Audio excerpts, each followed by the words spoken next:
نحمده ونستعينه ونستغفره ونؤمن به ونتوكل عليه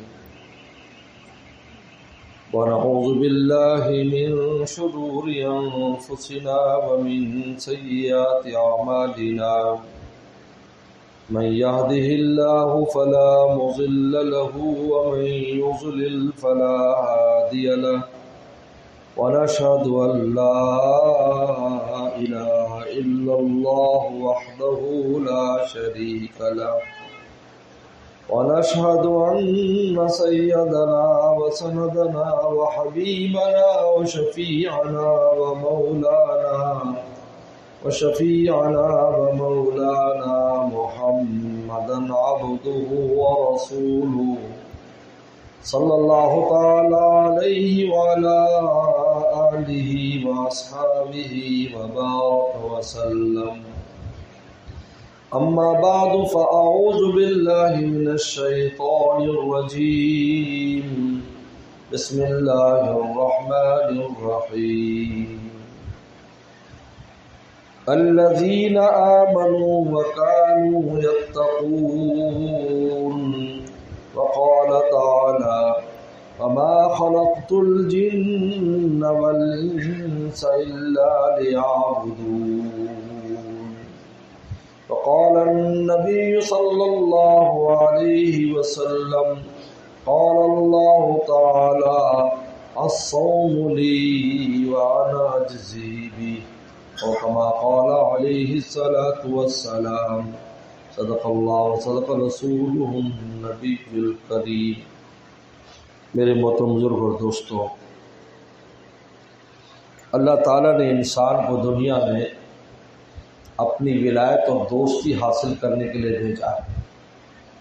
مقصد حیات اللہ کی دوستی ہے، باقی چیزیں مقصد نہیں ہیں، مقصد میں معاون ہیں. ہمارے کاروبار، گھر بار، دنیا داری جتنی بھی ہے، جس مقصد کا معاون ہے، مقصود نہیں ہے. اگر مقصود ہوتا تو انسان اپنے ساتھ اس کو لے کر جاتا.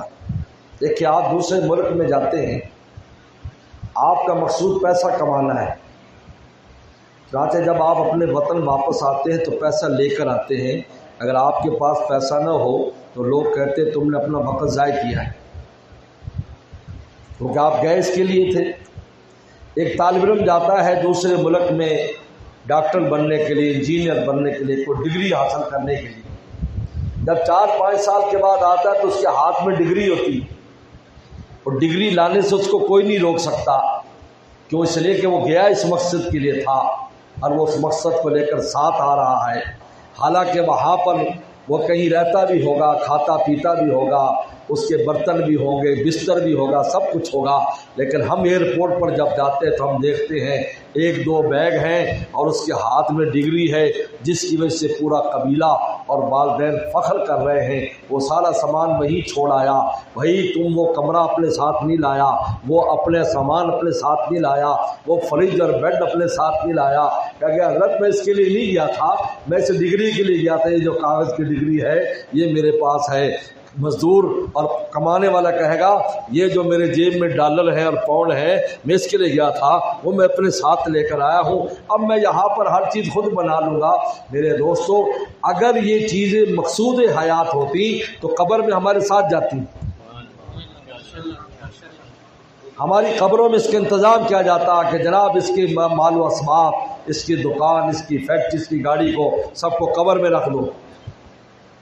لیکن یہ کپڑے بھی نہیں جا پاتے، یہ جو میں نے اور آپ نے پہنے ہوئے، یہ بھی جانے کی اجازت نہیں. اس کو بھی اتارا جائے گا، اتارا نہیں جائے گا تو کینچی سے کاٹ کر اتارا جائے گا. کیا آپ یہ نہیں لے جا سکتے؟ تو کیا لے جانا ہے؟ بس 2 کپڑوں میں جس میں تمہارا سطر چھپ جائے اس میں جاؤ. عورت کے لیے زیادہ، مرد کے لیے کم، ان میں جاؤ. تو پھر ہم تو کچھ نہیں لے کے جا رہے، تو ہم آئے کس لیے تھے؟ بھائی اس چیز کے لیے آئے تھے جو تمہارا دل اٹھا سکتا تھا. اس کے لیے آئے تھے جو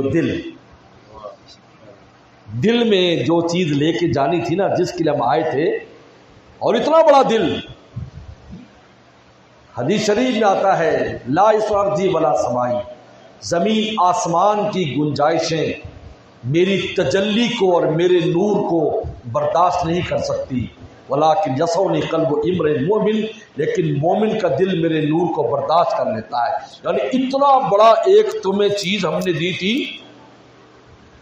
اتنا بڑا کنٹینر، اس کو کنٹینر آج کل کہتے ہیں، اتنا بڑا کنٹینر تمہیں دیا تھا کہ جس میں اللہ کی وہ تجلی اور وہ نور جو زمین آسمان میں نہیں سما سکتا وہ سما جاتا ہے، اس کو لے کر تم نے یہاں پر آنا تھا۔ باقی کوئی چیز، تیرے کپڑے بھی تیرے ساتھ نہیں آ سکتے۔ یہ ہے مقصود حیات۔ اس سے معلوم یہ ہوا کہ ہمارا مقصود حیات وہ چیز ہے جو ہمارے دل کو حاصل ہو۔ اگر دل کو حاصل نہیں ہے اور یہ دل خالی چلا گیا، یہ انسان ناکام ترین انسان ہے، چاہے دنیا بھر کا بادشاہ کیوں نہ ہو۔ اس لیے مولانا رومی فرماتے ہیں کہ گورے کافر از گرو چو پر خلن، ایک بادشاہ کی قبر کا ایک نقشہ کھینچتے بتاتے ہیں کہ ایک کافر بادشاہ کی قبر کے باہر اتنے ساز و سامان اور اتنے پھول بوٹے اور اتنی رونقیں اس کی قبر کے باہر تھیں کہ دیکھنے والا رش کرتا تھا کہ یار اس قبر کیسی خوبصورت قبر ہے، کیسے پھولوں سے لدی ہے۔ کہتے گورے کافر از برو چو پرحرن، لیکن اندرو چو عذاب، اندرو چو عذاب عز و جل، لیکن اندر اللہ کا عذاب چل رہا ہے اس کے اوپر، کیونکہ وہ اپنی دل کی دنیا اجاڑ کر گیا ہے۔ اس لیے سب سے پہلی چیز ایمان ہوتا ہے، ایمان سے شروع ہوتا ہے کام، کہ دل کی زمین میں ایمان کا پودا لگاتا ہے انسان، اس کے بعد اس کو بڑھا کر ولایت کے مقام پر جاتا ہے۔ اس کے لیے آئے ہم دنیا میں کہ میرے ولی بن کر آؤ، جب دنیا سے آؤ تو میں تمہارے سر پر تاج ولایت ہونا چاہیے، یہ مقصود حیات ہے۔ اس لیے حکیم الامت تھانوی رحمۃ اللہ علیہ نے، ایک بہت بڑے عالم تھے، ان کے پاس آئے، حضرت نے علمی گفتگو ان سے فرمائی۔ ان کے ذہن میں تھا کہ حضرت چونکہ واضح و بیان کرتے ہیں، لوگوں کو اللہ اللہ سکھاتے ہیں، تو میں بڑا عالم ہوں، کیونکہ علماء کے دماغ میں بھی یہ بات آ جاتی ہے، جب وہ کسی بزرگ کی جوتی نہیں اٹھاتے، کسی اللہ والے کے پاس نہیں جاتے، تو ان کو بھی نفس اور شیطان دھوکہ دے دیتا ہے۔ اس لیے حکیم الامت تھانوی رحمۃ اللہ علیہ فرمایا کرتے تھے، شیطان کے پاس 3 عین تھے، اگر چوتھا عین ہوتا، کبھی اللہ کے حکم کے سامنے کھڑا نہ ہوتا۔ 3 عین تھے کہ وہ عابد بھی تھا، عبادت گزار تھا، وہ عارف بھی تھا، اللہ کو پہچانتا تھا، وہ عالم بھی تھا، ہر نبی کے علوم کو جانتا تھا، لیکن وہ کیا نہیں تھا، وہ عاشق نہیں تھا۔ اگر اللہ کا عاشق ہوتا تو کبھی بھی حکم کا انکار نہ کرتا، کیونکہ عاشق تو اپنی سعادت سمجھتا ہے، اپنے محبوب کے حکم پر مر مٹنا، جان بھی چلی جائے پرواہ نہیں ہے۔ بھائی جان دینے والے شہید جو جان دیتا ہے تو کس وجہ سے دیتا ہے؟ اللہ رسول کے عشق میں جان دیتا ہے نا، کس میں دیتا ہے؟ اللہ رسول کے عشق میں جان دے رہا ہے، تو پھر کیسی پذیرائی ان کی ہو رہی ہوتی ہے؟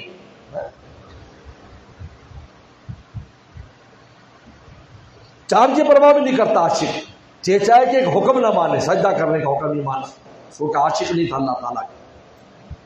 تو خیر حضرت نے جب ان سے علمی گفتگو کی تو حیران ہو گئے، ان کو حضرت تو بہت بڑے عالم ہیں ماشاءاللہ، کتنے نقطے تفسیری حدیث کے بتائے، لیکن آخر میں حکیم الامت تھانوی رحمۃ اللہ نے ایک بات فرمائی،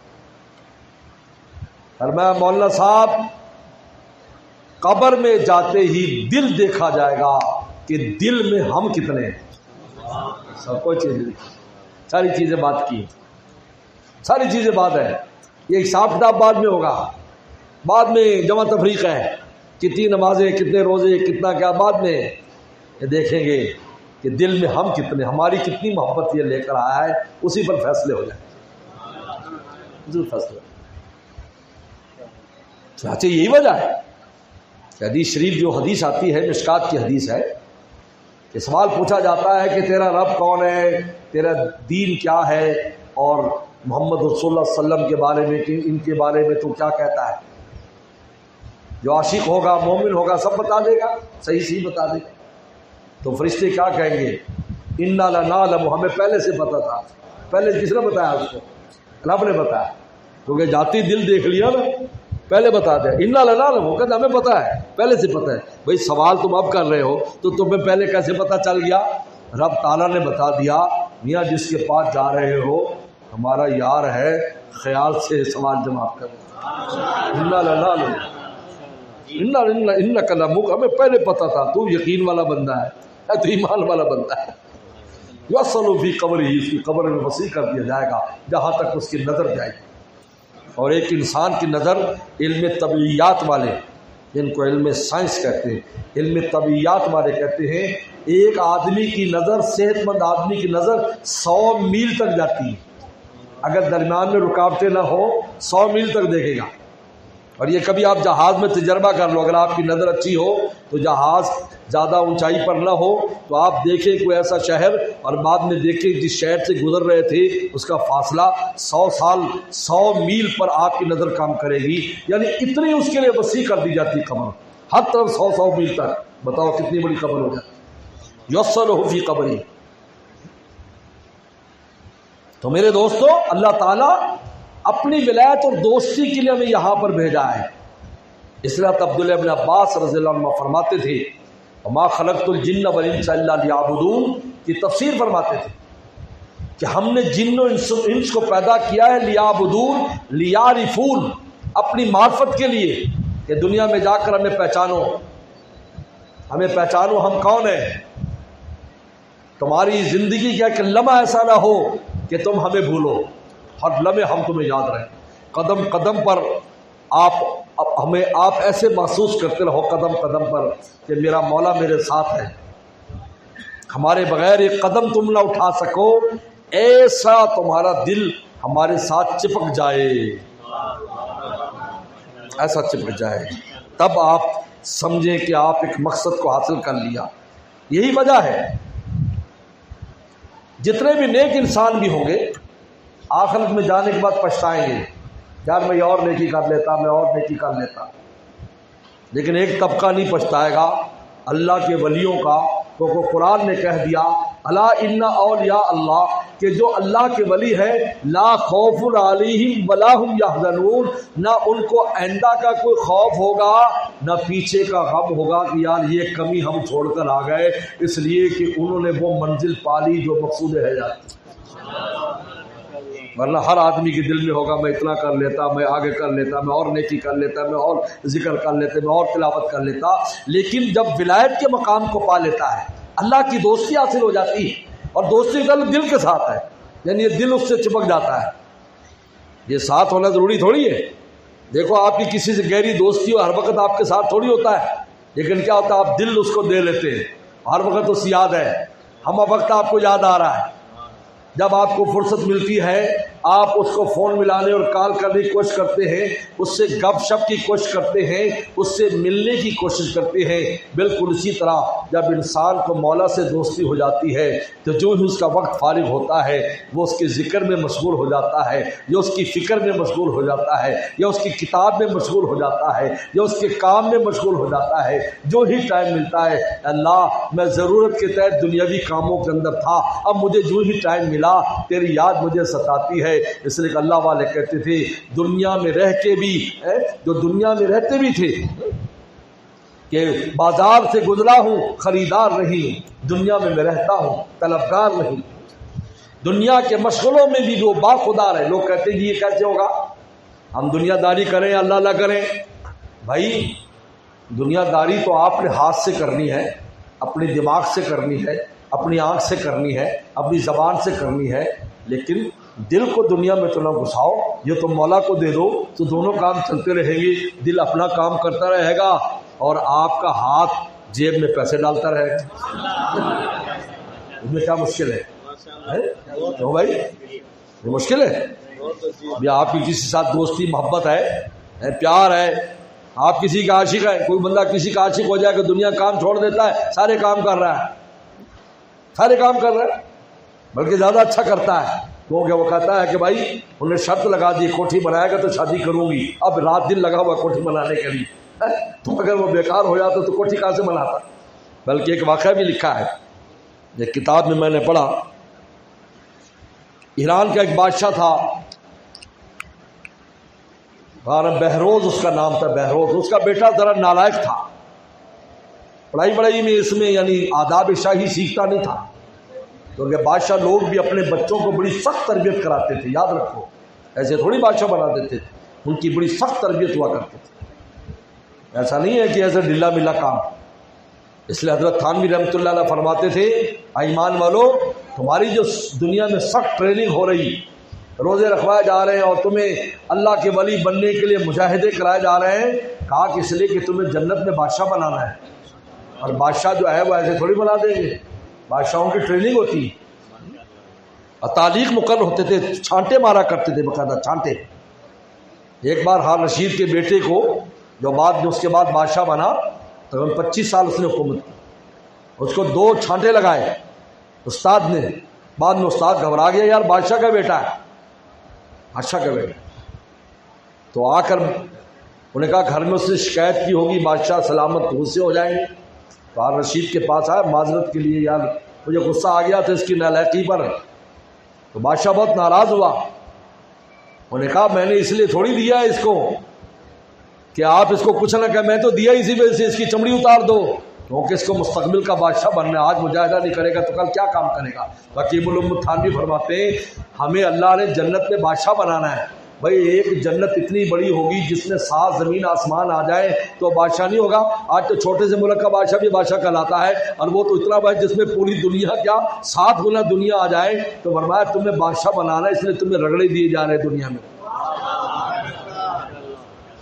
لیکن رگڑا وہ معتبر ہے جو شریعت کا رگڑا ہو، یہ جو دنیا کے لیے دھکے کھاتے ہو یہ معتبر نہیں ہے، شریعت کا رگڑا وہ بادشاہوں کے آداب سکھائے گا تمہیں کہ تم نے جنت میں کیسے بادشاہت کرنی ہے، کیونکہ ہر رگڑا الگ الگ ہے۔ تو خیر وہ بہروز بادشاہ بڑا پریشان تھا، تو اس کو ایک وزیر نے، جاسوسوں نے ایک اطلاع دی، اس نے کہا یہ گاؤں میں کہیں جاتا جوتا ہے تو وہاں پر کوئی کسی خوبصورت کوئی لڑکی ہے وہاں گاؤں والے کی، تو اس کا اس سے کچھ دل لگ گیا ہے۔ بادشاہ نے کہا میرے ہاتھ میں تو کام کی چیز آ گئی، اس نے اس لڑکی کو بھی طلب کیا دربار میں، اور اس کسان کو بھی الگ سے، انہوں نے کہا دیکھو میرا ایک کام کرو، اور ایک وعدہ میں تم سے کرتا ہوں، کہ کیا کام؟ کہ جو یہاں سے احکام جائیں وہ لڑکی میرے لڑکے سے کرائے، وہ لڑکی میرے لڑکے سے کرائے، اور میں وعدہ کرتا ہوں کہ اگر اس نے اس پر عمل کر لیا تو میں اسی لڑکی کو شہزادی بنا کر اپنے محل میں لے آؤں گا۔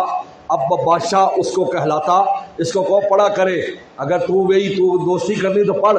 اب دیکھو رات دن پڑھائی شروع کر دی، کہا تو اچھا سپاہی بن، اب رات دن سپاہ سالاری شروع کر دی، اب سارے گر اس نے سیکھ لیے، اور بادشاہ بہروز کے بعد وہی بادشاہ بنا۔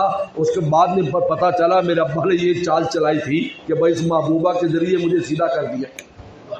تو میں کہتا ہوں کہ ہم یہ جو ایک عذر پیش کرتے ہیں کہ ہم اللہ اللہ کریں یا دنیا داری کریں، میرے دوستو اللہ اللہ اور اللہ کے دوستی کا تعلق دل کے ساتھ ہے، تم یہ اپنے مولا کو دے دو اور باقی تم اپنے کام کرتے رہو، تو جب یہ دل مولا کو ہو جائے گا میرے دوستو، اللہ کی ولایت اور دوستی کا تعلق آپ کے قلب کے ساتھ ہے، آپ کے اعضاء کے ساتھ نہیں ہے۔ اس لیے مولانا رومی فرماتے ہیں کہ دنیاوی طور پر جو وصال ہے، جس طرح میں اور آپ ملتے ہیں، یہ اللہ کی ذات کے ساتھ محال ہے، لیکن ان کا وصال یہ ہوتا ہے کہ انسان کا دل مولا کی ذات کے ساتھ چپک جاتا ہے، ہر لمحہ حیات میں ان کو یاد کرتا ہے، کسی وقت ان کو بھولتا نہیں ہے یہ۔ اور اس ولایت ہی کے لیے میرے دوستو اللہ تعالیٰ نے رمضان دیا ہے، یہ عجیب ہے۔ لیابدون میں حضرت عبداللہ عباس نے عجیب تفسیر فرمائی کہ فرما رہے معرفت کے لیے پیدا کیا، دوستی کے لیے، پھر لفظ عبادت کیوں لائے؟ کہا کہ ان عبادات کے ذریعے ہم دوستی میں تمہیں آگے لاتے ہیں، کہ تم میں اب دیکھو رمضان آیا، رمضان لعلکم تتقون، کہ تم میں تقوی آ جائے، تم گناہ چھوڑ دو۔ جب آدمی گناہ چھوڑ دیتا ہے تو اللہ کی ولایت اور دوستی کے لیے اہل ہو جاتا ہے۔ کیونکہ دیکھیں کوئی بھی کسی کا کوئی گہرا دوست ہو اور وہ اس کے دشمنوں سے بھی دوستی رکھتا ہو، وہ کبھی بھی اس کو گہرا دوست نہیں بنائے گا کہ یار اس کو ہم راز نہیں دے سکتے کیونکہ یہ تو دشمنوں کے ساتھ اٹھتا بیٹھتا ہے۔ فرمایا لعلکم تتقون، رمضان سے تقوی آیا، اور ولی کون ہے؟ الذین آمنوا کانوا یتقون، میرے ولی وہ ہے کہ جو ایمان اور تقوی رکھتے ہیں۔ جس قدر نفس کی شرارتوں سے اور نفس کے تقاضوں سے آدمی دور ہوتا چلا جاتا ہے، اللہ کی ولایت میں مضبوط ہوتا چلا جاتا ہے۔ بھائی یہ ایک فارمولہ ہے، یہ کسوٹی ہے کہ آپ یہ دیکھیں کہ آپ اپنے نفس کے تقاضوں پر عمل کرتے ہیں یا اس کے خلاف چلتے ہیں۔ اگر اللہ نے آپ کو اس کے خلاف چلنے کی توفیق دی ہے تو آپ یہ سمجھیں کہ ہر قدم جس وقت آپ نفس کے خلاف قدم اٹھاتے ہیں، یہ قدم اللہ کی دوستی کی جانب جاتا ہے۔ اب آپ پر ہے آپ کتنے قدم اٹھاتے ہیں۔ یہ ہے اللہ کی ولایت اور دوستی۔ ہر آدمی دیکھ سکتا ہے کہ میری کتنی دوستی میں کر سکتا ہوں یا نہیں، یا میں دوستی میں پیچھے ہوں، ہر آدمی دیکھ سکتا ہے۔ اپنے نفس کے تقاضے دیکھیں، کیونکہ شیطان تو ہمارے شیخ فرمایا کرتے تھے، شیطان تو ہر وقت ہمارے پیچھے نفس لگا رہتا ہے۔ شیطان تو بھی ایک ہی شخصیات کے پیچھے ہوتا ہے، وہ کبھی کبھار چوکا لگا دیتا ہے، لیکن عام طور پر نفس ہر وقت ہمارے ساتھ ہے، یہ جو ہمارے اندر بیٹھا ہے، یہی سے روزے سے کمزور ہوتا ہے۔ روزے سے نفس کمزور ہوتا ہے۔ لعلکم تتقون اس لیے کہا۔ ہمارے دادا پیر حضرت شاہ رولق صاحب رحمۃ اللہ علیہ بڑی خوبصورت بات فرماتے تھے، فرمایا کرتے تھے کہ آدمی کہتے ہیں جی مجھے گناہوں کا تقاضا نہ آئے، میرا نفس گناہ کا تقاضا ہی نہ کرے تو تب میں ولی بن سکتا ہوں۔ ایسا نہیں ہے۔ فرمایا اگر کسی آدمی نے روزہ رکھا ہو اور اس کو کھانے کا تقاضا ہو کہ یار بڑی پیاس لگی ہے، آئے ٹھنڈا ٹھنڈا شربت ایسے باہر سے میں گزرا، لال لال شربت، اس کے اندر برف تیر رہی تھی، بس کیا بتائیں، ہم شوگر کے مریض تو شام تک تو ویسے ہی بہت مشکل کام۔ اب ایسے منہ میں رال آ جائے انسان کے، سموسہ پکوڑا کی خوشبو سے کیسے کچن میں پکڑا ہوتا ہے، کیسے منہ میں رالیں آ رہی ہوتی ہیں۔ تو آپ مجھے بتاؤ، حضرت نے پوچھا، مجمع سے پوچھا، بتاؤ روزہ ٹوٹ گیا ہے باقی ہے؟ بولو کیوں؟ اس لیے کہ دل تو چاہا، آپ نے عمل نہیں کیا، آپ کا روزہ باقی ہے۔ نفس گناہ کا تقاضا تو کرتا ہے، آپ نے عمل نہیں کیا، آپ کی دوستی بھی باقی ہے، آپ کا تقویٰ بھی باقی ہے۔ نہ تقویٰ ٹوٹا نہ دوستی ٹوٹی، نہ تقویٰ ٹوٹا نہ دوستی ٹوٹی۔ یہ رمضان میں اس لیے لعلکم تتقون کہا، ورنہ تو آدمی کے دل میں ایسا تقاضا ہے کہ یار بڑی پیاس لگی ہے، دل چاہتا ہے میں پی لوں، نہیں بھائی اللہ تعالیٰ کی ذات دیکھ رہی ہے میں کیسے پی لوں، تو آپ کا روزہ نہیں ٹوٹتا، آپ کا روزہ قائم ہے۔ کوئی مولانا صاحب نہیں کہے گا اس کا فدیہ دو یا اس کی قضا کرو۔ تو اسی طریقے پر نفس تو گناہوں کا تقاضا کرے گا، ہم نے اس کے خلاف کرنا ہے، ہم نے اس کی بات نہیں ماننی۔ جب ہم بات نہیں مانیں گے اللہ تعالیٰ کے قریب ہو جائیں گے، اللہ کی دوستی بڑھتی چلی جائے گی، یہاں تک کہ ایسی پختہ دوستی ہو جائے گی ولایت صدیقیت پر پہنچا دیں گے۔ شیطان تو اعوذ باللہ من شیطان کی پڑے تو شیطان چلا جاتا ہے۔ اس لیے اللہ تعالیٰ نے یا رمضان کی عبادت بھی ہمیں اس لیے دی ہے کہ اس مبارک مہینے میں تقوی اختیار کرو۔ اس لیے کوشش کریں میرے دوستو، وقت تو تھوڑا رہ گیا، آدھا رمضان چلا گیا اور آدھا باقی ہے، کہ ہم سے اب کوئی گناہ نہ ہو، اور کبھی بھی زندگی میں نفس کے تقاضوں کے اوپر کھڑے ہو جاؤ اس کے سامنے۔ یہ اصل کام ہے، اس کے لیے ہم آئے ہیں۔ یہ ہمارے دل میں روشنی پیدا کرے گا، دل میں نور پیدا کرے گا۔ یہ وہ مال ہے جو آپ نے قبر میں لے کے جانا ہے، یہ وہ مقصود ہے، ایمان اور ایمان کے بعد تقوی۔ اور جب ایمان تقوی دونوں جمع ہوتے ہیں اللہ کا دوست بن جاتا ہے، ولی بن جاتا ہے۔ مرتے ہی اللہ فرمائے گا اس کا دل دیکھو، فرشتے کہیں گے اللہ دل کیا دکھائے، پورا دل ہی تیرے اوپر فدا ہے، اس کا تو پورا دل ہی آپ کو دے چکا ہے، اس کے دل میں تو کوئی اور ہے ہی نہیں۔ جس طرح اماں رابعہ بصریہ رحمہ اللہ کا جب انتقال ہوا تو کسی نے خواب میں دیکھا، ان کی ایک شاگردہ نے اور خادمہ نے، کہ اماں کیا ہوا؟ کہ میں قبر میں گئی تو فرشتے آ گئے، کہنے لگے مر ربو کے تیرا رب کون ہے؟ تو میں نے کہا واہ، پوری زندگی جسے رب پہ لٹا دی اس کے بارے میں تم لوگ پوچھتے ہو، یہ 2 گز زمین کی نیچے آئے تو میں بھول گئی میں اپنے رب کو۔ تو آواز آئی، کہا عرش سے آواز آئی، اے فرشتوں مجھے اور میری بندی کو چھوڑ دو، میں جانوں اور میری بندی جانو۔ اللہ فرمائے کہ دل میں کیا لے کے آیا ہے؟ کہیں گے اللہ تیری دوستی اور محبت لے کے آیا ہے، تیری دوستی محبت لے کے آیا ہے۔ اللہ نے دو بڑے سبب، یعنی ایک یہ سبب ہے اور دوسرا اللہ والوں کی دوستی اور ان کی صحبت۔ اس لیے میرے مرشد فرمایا کرتے تھے، میرے مرشد عارف باللہ شاہ حکیم اختر صاحب رحمۃ اللہ علیہ فرمایا کرتے تھے، دو انجن رمضان میں لگ جاتے ہیں جب انسان کسی صحبت میں، نیک صحبت میں بیٹھتا ہے، ایک انجن رمضان کا اور ایک انجن نیک لوگوں کی صحبت کا۔ کہا کہ جب دو انجن لگ جاتے ہیں تو کوئٹہ کی گاڑی پہاڑ پر چڑھ جاتی ہے، فرمایا یہاں ہماری گاڑی نفس کے تقاضوں پر چڑھ کر اللہ کی ولایت کی منزل پر پہنچ جائے۔ بس اللہ عمل توفیق عطا فرمائے۔ وقت تھوڑا ہے، دعا کر لے، اس کے بعد انشاءاللہ تعالیٰ پھر افطار کا بھی انتظام ہوگا۔